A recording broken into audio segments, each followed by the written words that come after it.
روایت حدیث کے مختلف انداز طریقے۔ اس عنوان سے مراد اس کیفیت کا بیان ہے جس کے ساتھ حدیث روایت کی جاتی ہے۔ جن کیفیات کا راوی میں ہونا ضروری ہے، اس کے متعلق جو باتیں ہیں وہ اس بات میں بیان کی جائے گی۔ کیا؟ وہ کیفیت، وہ طریقہ جس کے ساتھ حدیث روایت کی جاتی ہے اور جن کا راوی میں ہونا ضروری ہوتا ہے۔ ایسے راوی کا حکم جو اپنی کتاب کا حافظ نہ ہو۔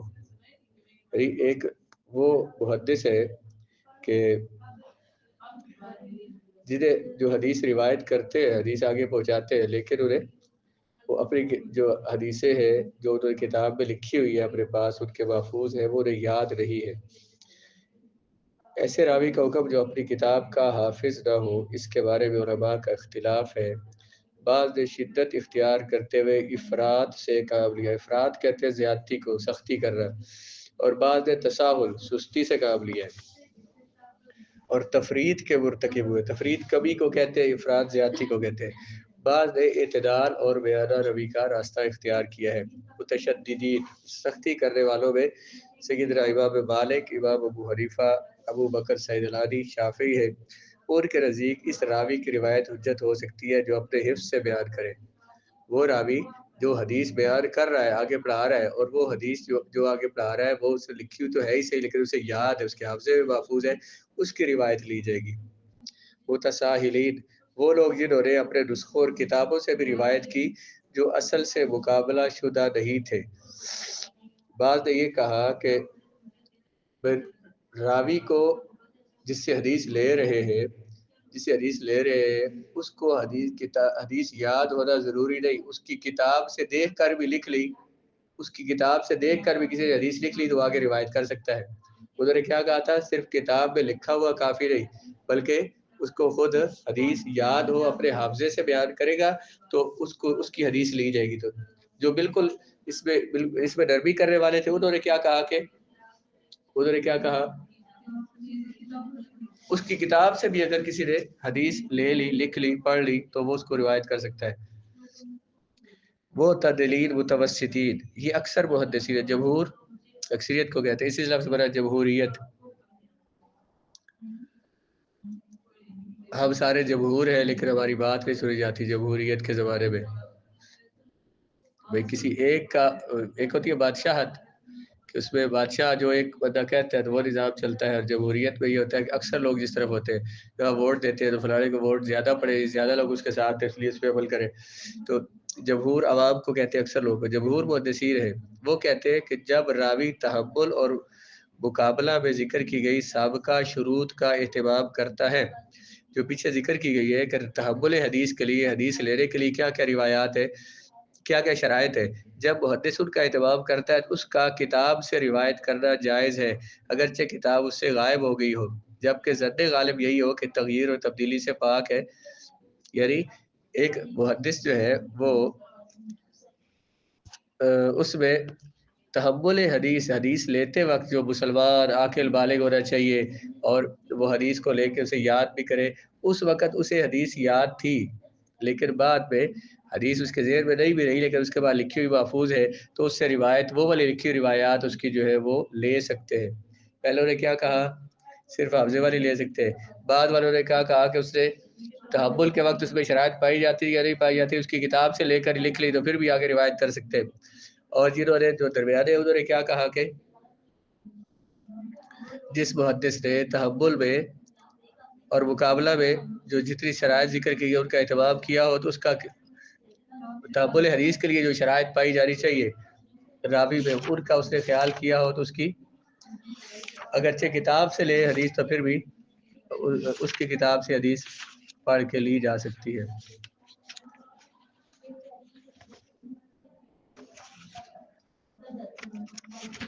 یہ جو پیچھے آئی اصول حدیث کے طریقے، ان میں سے جو پہلا طریقہ ہے شیخ سے سننا، اور شیخ سے حدیث سننے کو ہی تحمل کہتے ہیں، استاد کے سامنے حدیث پڑھنا یہ بھی تحمل حدیث کا ایک طریقہ ہے، وہ بیان کیا اس میں۔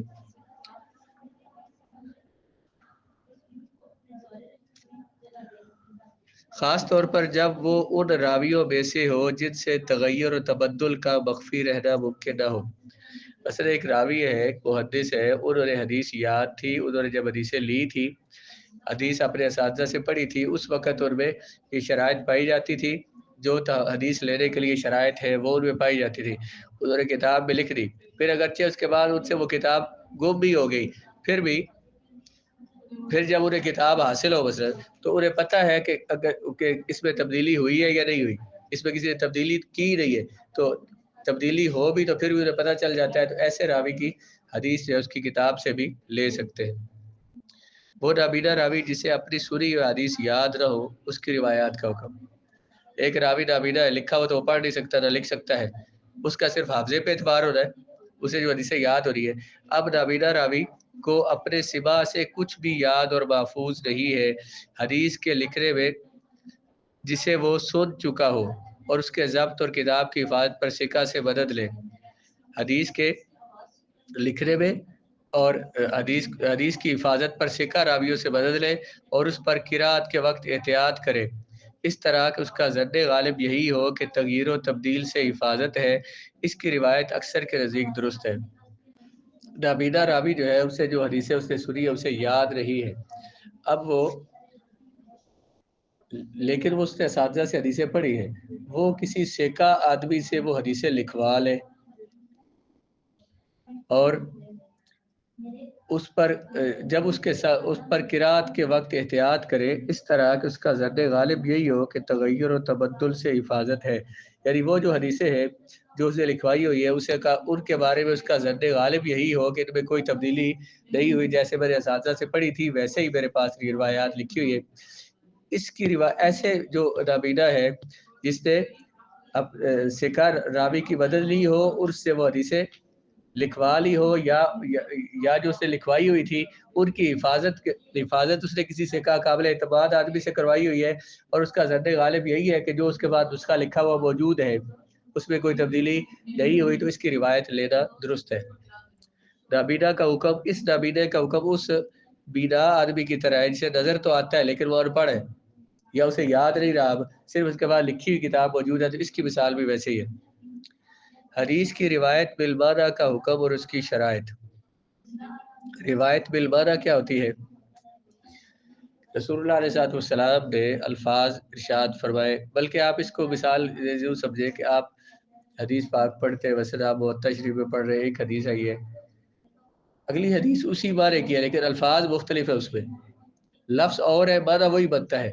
تو اس میں ایسا ہوتا ہے کہ ایک راوی نے بس صحابہ نے رسول اللہ سے بات سنی، کیونکہ عربی ان کی زبان تھی، وہ سمجھتے تھے، تو انہوں نے اپنے لفظوں میں آگے بات وہی بیان کی لیکن اپنے لفظوں میں بیان کی۔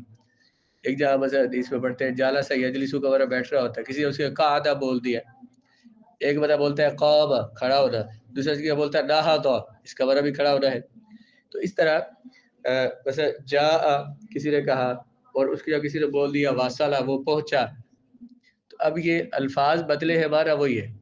تو کیا حدیث کو جو رسول اللہ نے الفاظ فرمائے ہیں بندہ وہ لفظ نہیں بولتا، بات وہی کر رہا ہے لیکن اپنے لفظ استعمال کر رہا ہے، اس کو روایت بالمعنی کہتے ہیں۔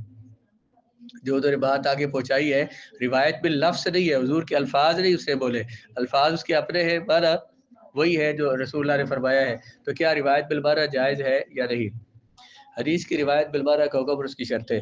علماء سلف اور خلف نے حدیث کو بالمعنی روایت کرنے سے متعلق اختلاف کیا ہے، بعض نے اس سے روکا ہے، بعض نے اسے جائز قرار دیا ہے۔ جمہور محدثین، فقہا اور علماء اصول حدیث کے علماء کی ایک جماعت نے اس سے منع کیا، جیسے امام محمد بن سیرین ہے، امام ابوبکر رازی ہے۔ جمہور اکثر محدثین، فقہا اور اصولیین نے اسے جائز بھی قرار دیا ہے، اور ائمہ اربعہ بھی اسی کے قائل ہیں۔ ائمہ اربعہ الشیخ الامام ابو حنیفہ و شافعی و مالک و احمد بن حنبل اسی کے قائل ہے، بشرطے کہ راوی معنی کی ادائیگی کی قطعیت بیان کرے اور اس کی صلاحیت رکھتا ہو۔ جمہور محدثین نے کیا کہا کہ روایت بالمعنی جائز ہے لیکن اس کے لیے شرط ہے کہ وہ جو حدیث روایت کرنے والا ہے وہ یقین سے قطع کا معنی کیا ہوتا ہے؟ قطعیت، یقین کے ساتھ وہی باری برا بول رہا ہو جو رسول اللہ نے فرمائے ہے، بشرطے کہ راوی معنی کی ادائیگی کی قطعیت بیان کرے اور اس کی صلاحیت بھی رکھتا ہو۔ پھر جنہوں نے روایت بالمعنی جائز قرار دیا اس کے لیے چند شرطیں مقرر کی ہیں۔ جو روایت بالمعنی کو جائز سمجھتے ہیں ان کے لیے شرطیں، انہوں نے شرطیں لگائی کہ راوی الفاظ اور ان کے معنی اور مقاصد کو جانتا ہو۔ راوی جو لفظ بول رہا ہے ان کے معنی کو، یا پھر یہ کہ وہ رسول اللہ علیہ والسلام نے جو الفاظ فرمائے تو ان کے معنی بھی جانتا ہو اور ان کے مقاصد بھی جانتا ہو۔ الفاظ تبدیل ہونے پر ان کی تبدیلی سے، معنی کی تبدیلی سے واقف ہو۔ اسے یہ بھی پتہ ہو کہ اگر وہ رسول اللہ کی لفظ نہیں بولے گا، ان کی جگہ اپنے الفاظ بولے گا تو معنی میں تبدیلی ہو سکتی ہے، اور کیا تبدیلی ہو سکتی ہے یہ بھی اسے پتہ ہو۔ اگر وہ رسول اللہ کے الفاظ کی جگہ اپنے لفظ بولتا ہے تو معنی میں کیا تبدیلی ہوگی یہ بھی جانتا ہو۔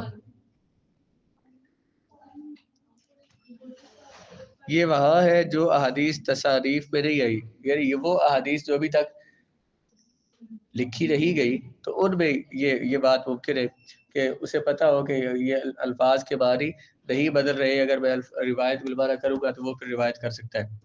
باقی کتب مصنفہ سے کوئی چیز بالمعنی روایت کرنا جائز نہیں ہے۔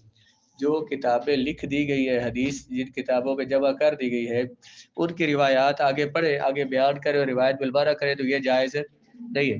ایسے ہی ان میں سے جو ان میں الفاظ، جو موجود الفاظ ان کو بدلنا اگرچہ ان کے ہم معنی الفاظ ہی ہو پھر بھی درست نہیں ہے۔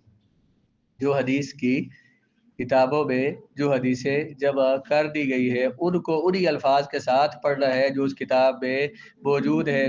اپنی طرف سے اور الفاظ بولنا، روایت بالمعنی کرنا جائز اگرچہ صحیح کر رہے ہو، کیونکہ روایت بالمعنی کرنا جائز ہے ضرورت کے تحت، جہاں کہیں راوی سے کوئی کلمہ غائب ہو جائے اور مخفی ہو جائے۔ لیکن احادیث کو کتابوں میں محفوظ کرنے کے بعد اب کوئی ایسی ضرورت باقی نہیں رہی۔ روایت بالمعنی جائز تھی کب؟ کہ جب کوئی حدیث کا لفظ بندے کو یاد نہیں رہا، معنی تو اس کا یاد ہے، لفظ یاد نہیں رہا، اس کی اپنی طرف سے لفظ بول لیا اسے، لیکن جب حدیث کی کتابوں میں حدیثیں محفوظ ہو گئی ہے، اب اس طرح کا کوئی خطرہ نہیں ہے کہ یہ لفظ کوئی ضائع ہو گیا ہے، اس وجہ سے جو لفظ کتابوں میں لکھ دیے گئے وہی الفاظ بول رہے ہیں۔ ہم یہ جو اپنی زبان میں کرتے ہیں، صاحب نے حدیث کا ترجمہ بیان کیا تو وہ روایت بالمعنی ہی ہے، ہم اس کے وہ الفاظ تو نہیں بول رہے جو رسول اللہ نے فرمائے۔ لیکن احادیث کو کتاب میں محفوظ کرنے کے بعد اب کوئی ایسی ضرورت نہیں ہے جو روایت بالمعنی کا جواز پیدا کرے، جس سے ثابت ہو کہ روایت بالمعنی جائز ہے۔ روایت بالمعنی کرنے والا راوی، اس لیے روایت بالمعنی کرنے والے راوی کے لیے مناسب یہ ہے کہ وہ حدیث بیان کرنے کے بعد یہ الفاظ کہے، او کما قال، او نحوہ، او مشابہ، او یا اس کے مشابہ لفظ بولے۔